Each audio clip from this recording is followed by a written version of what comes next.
দূরে কাছে আমার যত আপু এবং ভাইয়ারা আজকের এই নতুন ভিডিওটি আপনারা দেখছেন, আপনাদের সকলকে জানাচ্ছি অনেক অনেক শুভেচ্ছা। সকালের কাজগুলো সেরে নিয়ে এখন চলে যাব আমি দুপুরের কাজগুলো সারার জন্য। এর আগে বাসায় কিছু জাম ছিল, হঠাৎ করে জাম ভর্তা খেতে ইচ্ছা করলো, তাই জামগুলোকে ধুয়ে একটি প্লেটে নিয়ে এখন মাখিয়ে নেব। এদিকে আপনাদের ভাইয়া জাম ভর্তা খাবে না, তাই ওর জন্য কয়েকটি আম ধুয়ে ইয়াসমিনকে বললাম একটু কেটে দিতে, ব্লেন্ডারে দিয়ে একটু মিল্কশেক বানিয়ে দেব। ইয়াসমিন আমগুলোকে ভালো করে ছিলে টুকরো করে একটি প্লেটে করে আমাকে দিল। মিল্কশেক বানানোর জন্য আমি প্রথমে একটি ব্লেন্ডারের জগ নিয়েছি এবং এর মধ্যে কাটা আমের টুকরোগুলো দিয়ে দিলাম।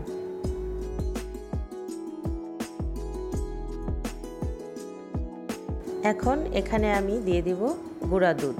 আপনারা চাইলে এখানে লিকুইড দুধও ব্যবহার করতে পারেন, আমি আজকে গুঁড়া দুধ দিয়ে করব। এখানে 3টা আমের জন্য আমি 3 চামচ গুঁড়া দুধ দিয়েছি।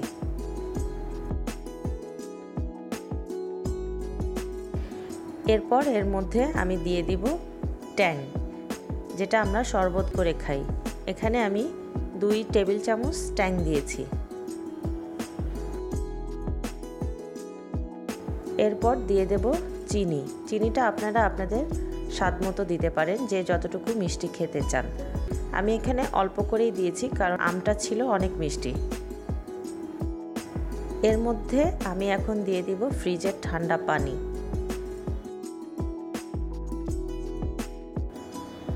দিয়ে সবগুলোকে একটু নেড়ে নিয়ে ব্লেন্ডারের জগের মুখটা আমি ভালো করে আটকে দিলাম। এখন সব কিছুকে আমি ব্লেন্ডারে দিয়ে ভালো করে ব্লেন্ড করে নিয়েছি এবং হয়ে গেল ম্যাঙ্গো মিল্কশেক।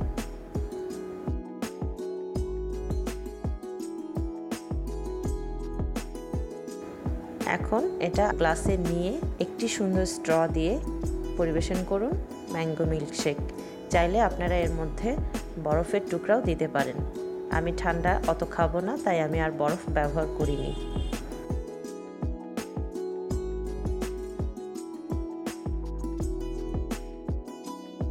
বিরিয়ানি আমরা সকলেই পছন্দ করি, এক একজন এক এক প্রসেসে বিরিয়ানি করেন।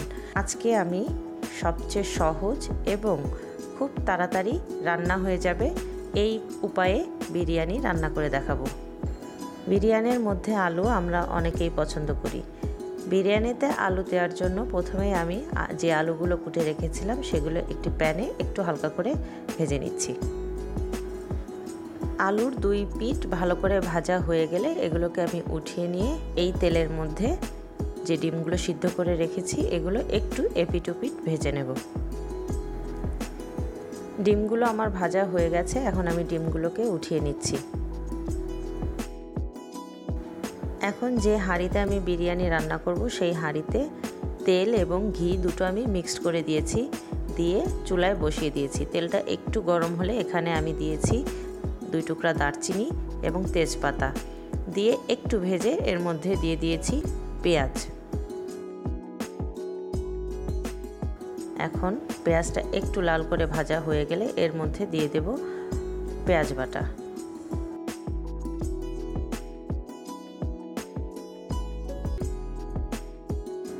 এখন পেঁয়াজ এবং পেঁয়াজ বাটা একটু ভালো করে ভেজে নিয়ে এর মধ্যে দিয়ে দেব রসুন বাটা, তারপরে দিয়ে দেব পরিমাণ মতো আদা বাটা, দিয়ে একটু ভালো করে নেড়ে এর মধ্যে 4টা এলাচ আমি একটু থেতো করে দিয়ে দিলাম। এখন মশলাটাকে একটু ভেজে নিয়ে এর মধ্যে দিয়ে দিলাম পানি, যাতে মশলাটা পুড়ে না যায়। এই মশলাটা কিন্তু আপনাকে খুব ভালো করে কষাতে হবে। এখন এর মধ্যে দিয়ে দেব আমি মরিচের গুঁড়া। এখন সম্পূর্ণ মশলাটি আমি আরেকবার ভালো করে নেড়ে সব কিছুকে মাখিয়ে নিলাম।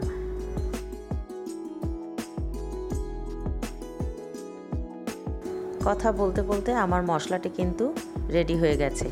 এখন এর মধ্যে আমি দিয়ে দিব চিকেন। একটি মুরগিকে আজকে আমি 4 পিস করে নিয়েছি। এখন এই মুরগিটি আমি এই হাঁড়ির মশলার মধ্যে দিয়ে দিলাম, দিয়ে খুব ভালো করে সময় নিয়ে কষিয়ে নিচ্ছি। দেখে নেন আমার মশলা সহ চিকেন। এখন আমি দিয়ে দেব ঢাকনা মাংসটি সেদ্ধ হওয়ার জন্য। কিছু সময় পরে ঢাকনাটা উঠিয়ে আমি একটু দেখব কি অবস্থা। ভালো করে আবার আমি আরেকবার একটু নেড়ে দিলাম। আমি কিন্তু এখানে কোনো টক দই আজকে ব্যবহার করিনি, আপনারা চাইলে টক দই ব্যবহার করতে পারেন। যেহেতু এটি খুবই সিম্পল এবং ঝটপট রান্না, তাই আমি ঘরে আমাদের যে উপকরণগুলি থাকে সেগুলোই ব্যবহার করে দেখাচ্ছি কিভাবে ঝটপট উপায়ে বিরিয়ানি রান্না করতে পারেন। কিছু সময় পর পর আমি কিন্তু মাংসটিকে একটু নাড়ছি যাতে নিচে লেগে না যায়। আমি কিন্তু আজকে লবণ দিতে ভুলেই গিয়েছিলাম। অনেক সময় পরে মনে পড়লো আমি তো আজকে লবণই দেইনি, তাই লবণটা আজকে আমি একটু পরেই দিলাম। এখন আমি আবার ঢাকনা দিয়ে রেখে দিলাম একটু সেদ্ধ হওয়ার জন্য। ঢাকনাটি উঠিয়ে আপনাদেরকে দেখাচ্ছি আমার চিকেনটি এখন কি অবস্থায় রয়েছে।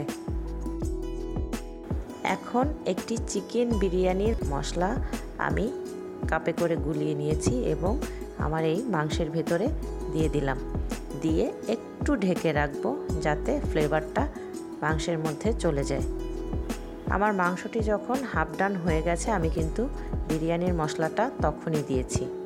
5 মিনিট পরে আমি ঢাকনা উঠিয়ে দিয়ে দেব ধুয়ে রাখা পোলাওয়ের চাল। এখন চালের সাথে পুরো মাংসটিকে আমি খুব ভালোভাবে মিশিয়ে নেব।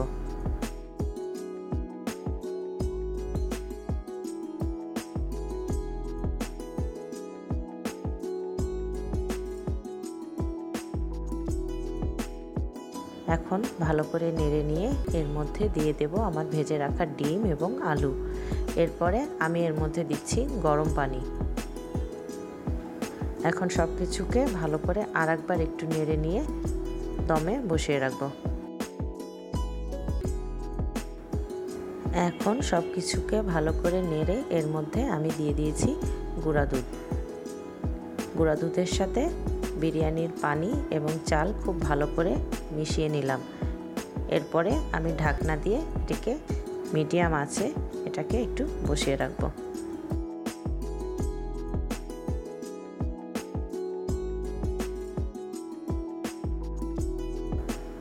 তৈরি হয়ে গেল ঘরে থাকা সাধারণ উপকরণ দিয়ে খুব সহজেই তৈরি চিকেন বিরিয়ানি। দুপুরে খাওয়া দাওয়া শেষ করে বিকালের দিকে ঘরের কিছু জিনিস কেনার জন্য যাচ্ছি নিউ মার্কেটে।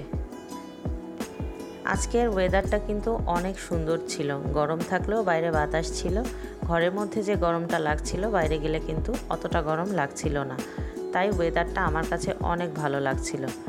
রাস্তায় তেমন একটা জ্যামও ছিল না। জানি না মার্কেটের কী অবস্থা, যেহেতু ঈদ সামনে একটু ভয়ই লাগছে যে কী অবস্থা হবে। চলুন ঘুরে আসি নিউ মার্কেট থেকে। আমি ধানমন্ডি হয়ে নিউ মার্কেট যাচ্ছি এবং ভাবছিলাম আজকে থেকে 7 থেকে 10 বছর আগেও ধানমন্ডিতে এত বড় বড় হাই রাইজ বিল্ডিং, এত জাঁকজমক কিন্তু ছিল না। দিন যত যাবে ততই পরিবর্তন আসবে, এটাই নিয়ম। নিউ মার্কেট থেকে বাসায় ফেরার সময় নিচে মিনির সাথে দেখা, সে আমাদেরকে দেখে আমাদের সাথেই উপরে চলে আসছে। এসেই সে ভিতরে শুয়ে পড়েছে। আজকে নিউ মার্কেটে এত ভিড় ছিল যে আমি নিউ মার্কেটের ভিতরের ভিডিওটা করতে পারিনি। ঈদ সামনে, তাই লোকজনের আনাগোনাও বেশি। এত ভিড়ের মধ্যে আমার পক্ষে আসলে ওখানে ভিডিওগুলো করা সম্ভব হয়নি, তাই আমি আপনাদেরকে নিউ মার্কেটের ভেতরের ভিডিওগুলো দেখাতে পারছি না। কিন্তু নিউ মার্কেট থেকে আমি যা যা কিনে নিয়ে এসেছি চলুন দেখে আসি। তার আগে মিনি যেহেতু আমাদের সাথে উপরে চলে এসছে, সেহেতু ওকে খাবারটা দিয়ে ওকে একটু আদর করে দিই। মিনি উপরে আসার পরে ওকে খাবার দিয়েছি। ও খাওয়া শেষ করে এখন আমার সাথে এবং আপনার ভাইয়ার সাথে সে খেলা করবে, আদর নেবে, তাই আমি ক্যামেরাটা ওপেনই করতে পারছি না। কিছুক্ষণ পরে আমি টিভিটা অন করে দিয়েছি এবং সে বসে বসে অ্যানিম্যাল প্ল্যানেট চ্যানেলটি দেখছে। সামনে ঈদের জন্য আমি আমার রুমের পর্দাগুলো খুলে ধুতে দিয়েছি, তাই আমার রুমটি কিন্তু আজকে অনেক এলোমেলো।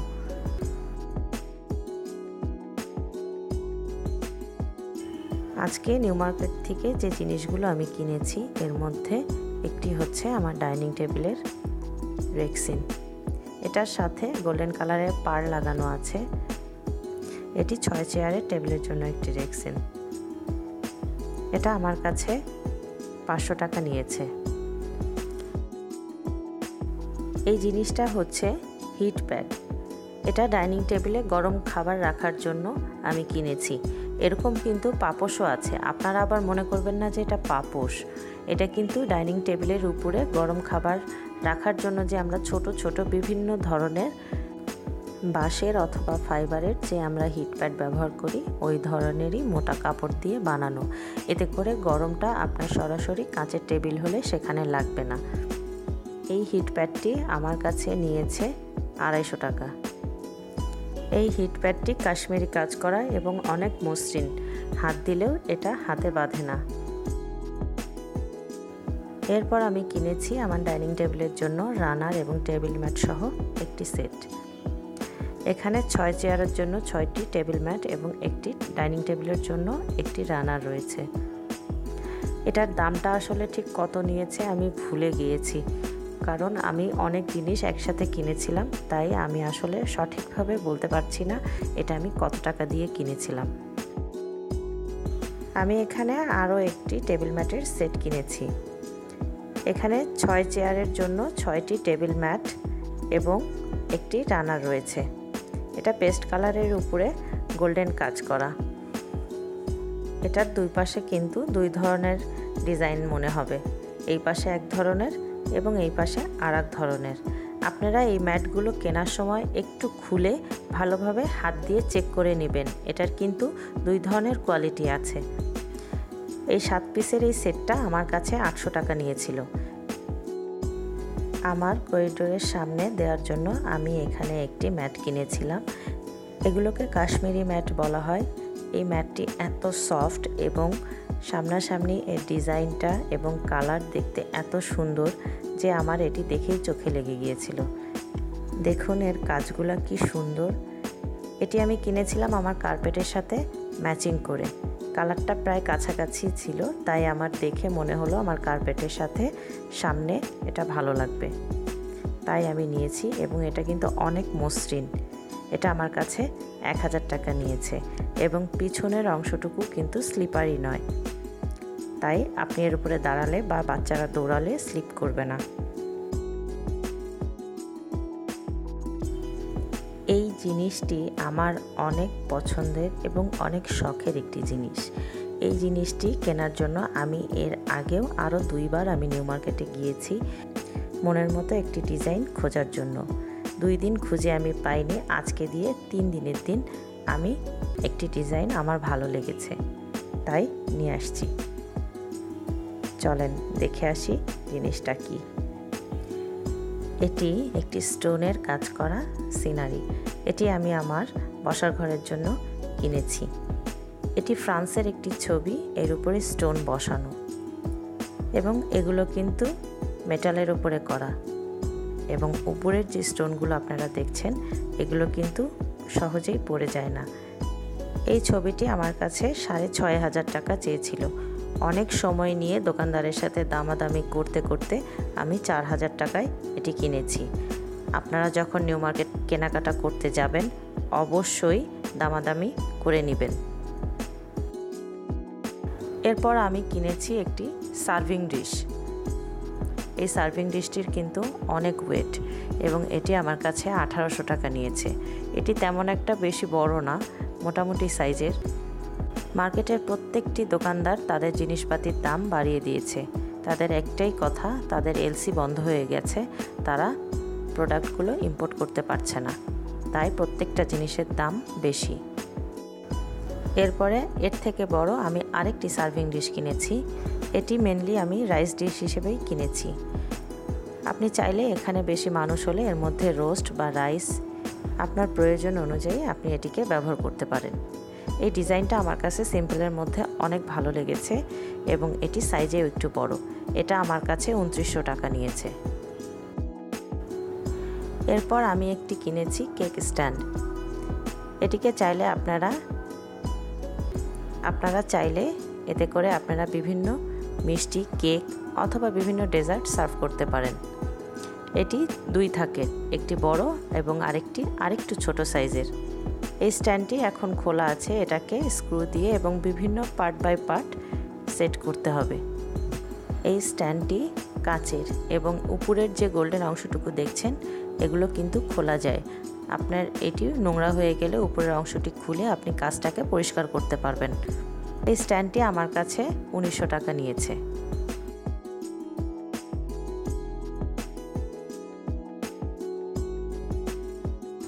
সকাল থেকে রাত পর্যন্ত ঘরের কাজ, রান্না এবং কেনাকাটা সব কিছু নিয়ে আজকে চলে এসেছিলাম আপনাদের কাছে।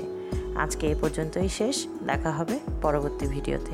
সে পর্যন্ত আপনারা সকলে সুস্থ ও ভালো থাকুন এবং আমাদের জন্য দোয়া করবেন। আল্লাহ হাফেজ।